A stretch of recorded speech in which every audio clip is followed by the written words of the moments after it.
बेयाव जोबोद गोजाम थांनाय 7-8 बोसोरनिफ्रायनो बिथाङा जदिअबा एबसुनि आफादगिरि जादोंमोनब्लाबो बिथाङा माने सिं आरो सा मोननैयावबो बिथाङा मालाबा इउपिपिएलनि मालाबा बिजेपिनि जानानै गोबां खामानि बिथाङा मावखादों। बिजेपि हान्जायावबो बिथाङा बहुत मोजां इमप्रेसन दं। बिजेपिनि कर्मि लिडार बिथांमोनहा दिपेन बर'खौ जोबोद मोजां मोनखायो। इउपिपिएलनाथ' बियो इउपिपिएलनि जानानैनो बहुत खामानि मावबोखानाय, इउपिपिएलनो भट बिनानै होग्रा बिथाङा। गतिके बेखौ दिनैसो इउपिपिएल जादों होननानै बुङोब्ला बेयो गोरोन्थि। बेयो फुराना 7-8 बोसोर आगोलनिफ्रायनो इउपिपिएलजों बिराद मोजां जड़ित।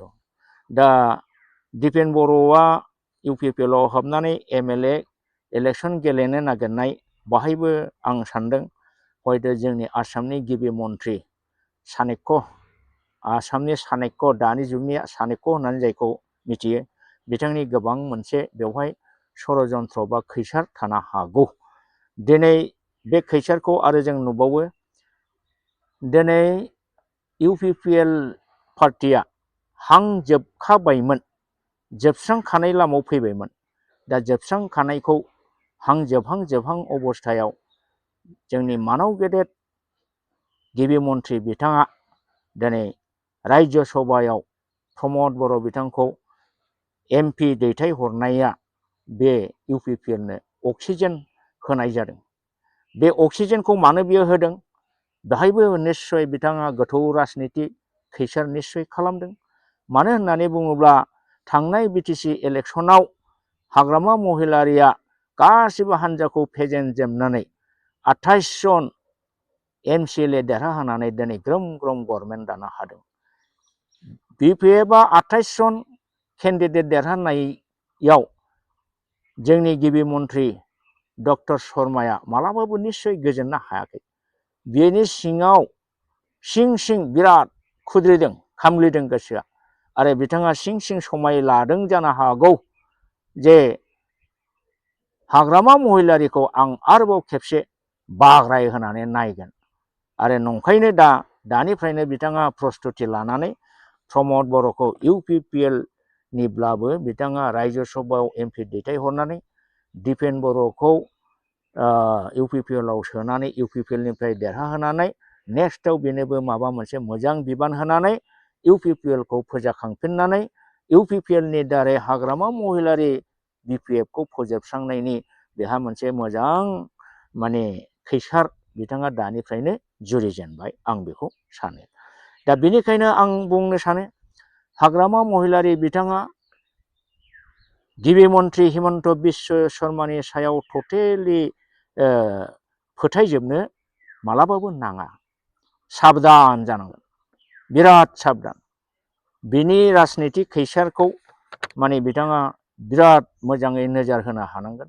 नङाब्ला माने माबे समाव माला बियो माने बाग्राय होगोन बेखौ बुंस'नो हाया। मानोना बिथाङा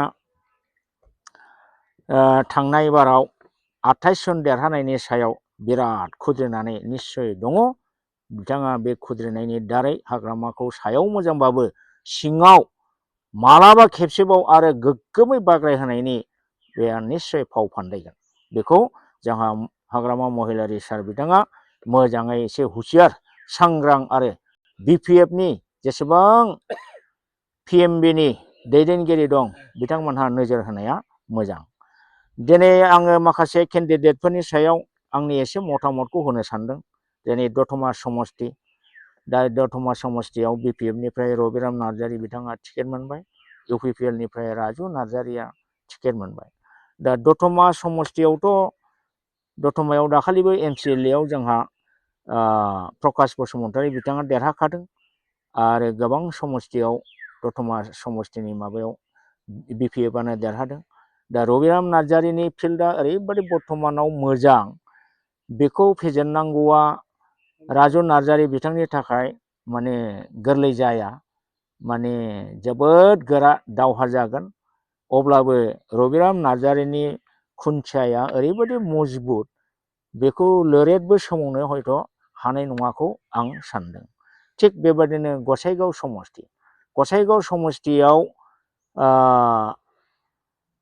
गसाइगाव समष्टियावबो सभाराम बसुमतारी एक्स EM बिथाङा जोबोद माने जाफुंसार सासे लिडार।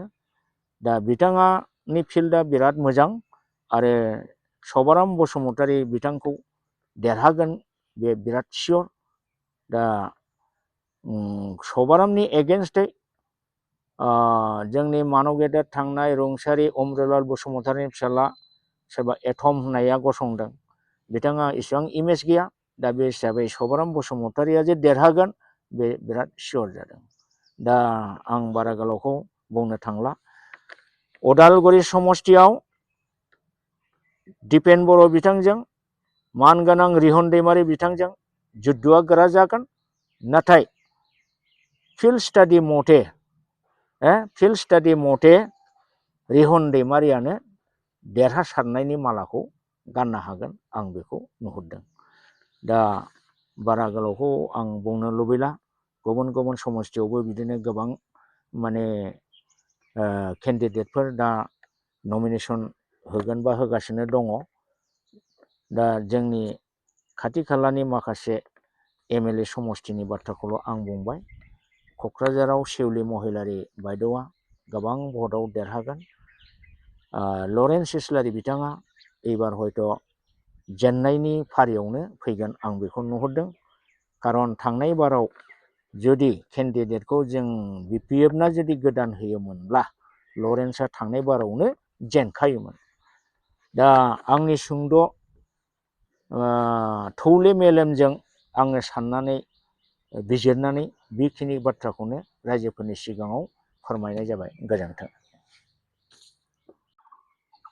आथिखालनि राजखान्थिनि लिडार एबा कर्मिफ्रा, राजनितिकआव बाहागो लाग्रा वार्कारफ्रा माने मा स्टाइलनि जाजोबखो, माने बिराद मुगैथाव लाजिथाव मोनो आरोखि आङो। जेरै जोंनि मानसिफ्रा समाजनि खामानि मावनो होननानै राजनितिकआव ओंखारो, लिडार जायो, फिसा फिसौ नेता, ग्रासरुट लेभेलनि, आनसलिक लेभेलनि, ब्लक लेभेलनि लिडार जायो, बा सोरबा डिस्ट्रिक्ट बा सेन्ट्रेल लेभेलनि लिडार जायो, बबेबा मोनसे हान्जायाव हाबो। नाथाय गाव हाबनाय गावनि पार्टिया जुदि रुलिं पार्टियाव थायाबा, अर्थात सुजुग सुबिदा होनो हायाबा, थाखा फैसा सेंसन ग्रेन्ट होनो हायाबा, लोगो लोगो बिथांमोनहा आदर्श नितिखौ, पार्टी प्रिन्सिपलखौ ज्राब गारनानै गुबुन हारियाव बारस्लायनाय, दा ज्राव ज्राव बारस्लायनायखौ जोङो नुगासिनो दङ। दा बेबादि गावनि दोलोखौ गारनानै थाखा फैसानि सार्थआव, माने सुजुग सुबिदानि सार्थआव, खामानि दामानि मोननायनि सार्थआव गावनि सार्थखौ माबाखौ पार्टिखौ गारनानै गुबुनाव बारस्लायनाय, बे आखल आखुखौ नायोबा जोबोद दुखु मोनथाव आरो लाजिनांथाव। थारमाने राजनितिखौ खुनु माने सार्थआवनो फोजोबबाय आरो। दा दिनै जों नुदों हाग्रामा महिलारि सारा जेब्ला 17 बोसोर सासन खालामदोंमोन, बिथांनाव पावार दंमोन, थाखा फैसा सेंसन ग्रेन्ट स्किम होनो हानायनि गोहो जोबोद दंमोन। बे समाव ग्रोम ग्रोम बिथांजों बयबो सिथाबदोंमोन। बेरे बिमानि सायाव जेरै बेरे फिसाफ्रा थुमब्राय थुमब्राय बेरेमाफ्रा जेरै थायो, थिग बेबादिनो हाग्रामा महिलारि बिथांजों दंमोन। नाथाय 2020नि 27 जानुवारियाव जे एग्रिमेन्ट जादोंमोन परिबर्तननि नामै, बे BTR गोरोबथानि उनावहाय बिथांमोनहा इलेक्सनाव UPPLआ देरहानानै गभर्नमेन्ट दानाय लोगो लोगो हाग्रामा सारनि माने गिदिर गिदिर गोनां माने दैदेनगिरिफ्रा, हाग्रामा महिलारिनि लोगोफोरा हाग्रामा महिलारि सारनाव माइरं गैला होननानै, बेजों थानानै जेबो लाब गैला होननानै लोगो लोगो फिनज्राब मोख्रा हनुमान बादि गुबुन पार्टियाव, अर्थात सोरबा BJPआव थांदों, सोरबा UPPL आव थांनाय बिदि थांनायखौ जों नुदों। बेबादि थांनायाव फिसा फिसौनिफ्राय आरम्भ खालामनानै टप लिडारसिमबो जोङो बारनायखौ नुदों। दा बे टप लिडारफ्राथ' थाखा फैसानि आंखाल नङामोन, अब्लाबो बिथांमोनहा बारदों। मानो? बिथांमोननो आरो नांबावगौ।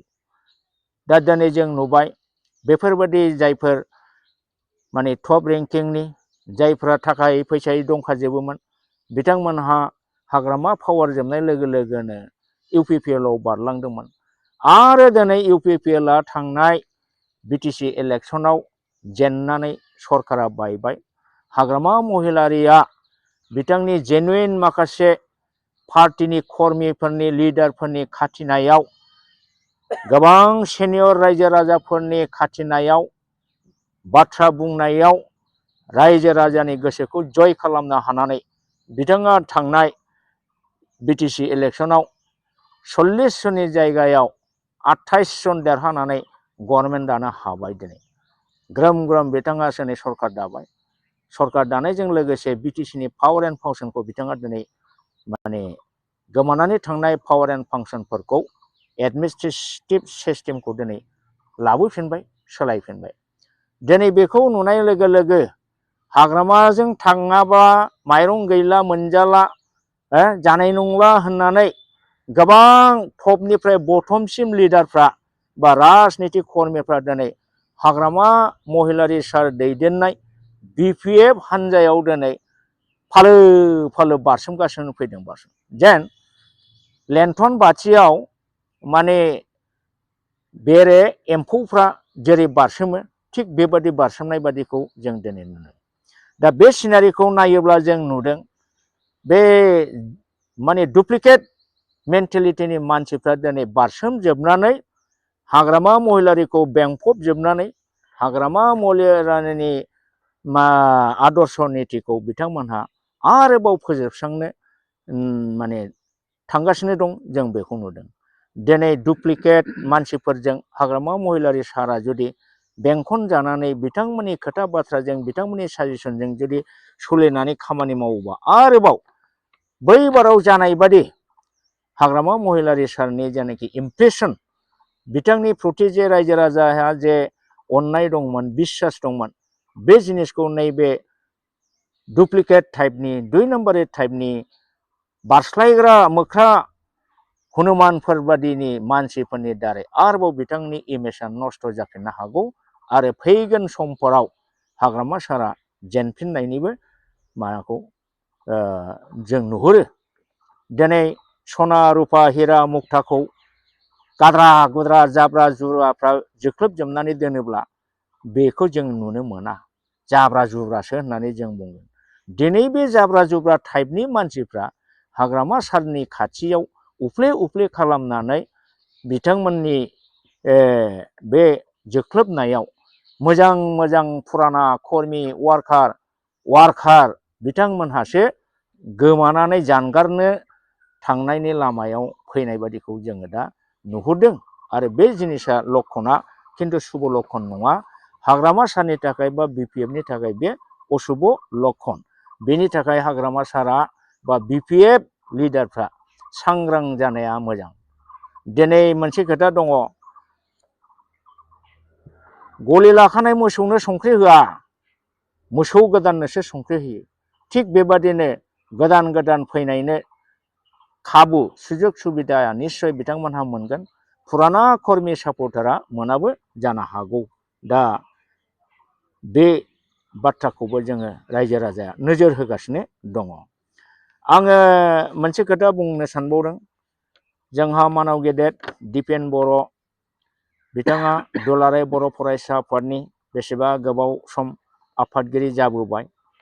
नै दाखालि बिथाङा बे आफादगिरिनिफ्राय एंग्लायनानै दा बिथाङा UPPL राजनिति हान्जायाव माने बाहागो लाबाय, जगदान लाबाय आरो अदालगुरि समस्तियाव बिथाङा दारायगोन। दा बिथांनि बेबादि पार्टियाव हाबनायाव जोंहा बुंनांगौ जेबो गैया। बयहाबो मौलिक अधिकार दङ। सासे नागरिकआ जिखुनु राजनिति हान्जायाव बाहागो लानो हायो, लाथों। इलेक्सन गेलेनो हायो, गेलेथों। बेहाय जोंहा बुंनांगौ जेबो गैया। नाथाय बिथाङा जेरै बा UPPL हानजाया जेरै बिथांखौ गोदान हानजायाव हाबदों होननानै बिराद रंजादों आरो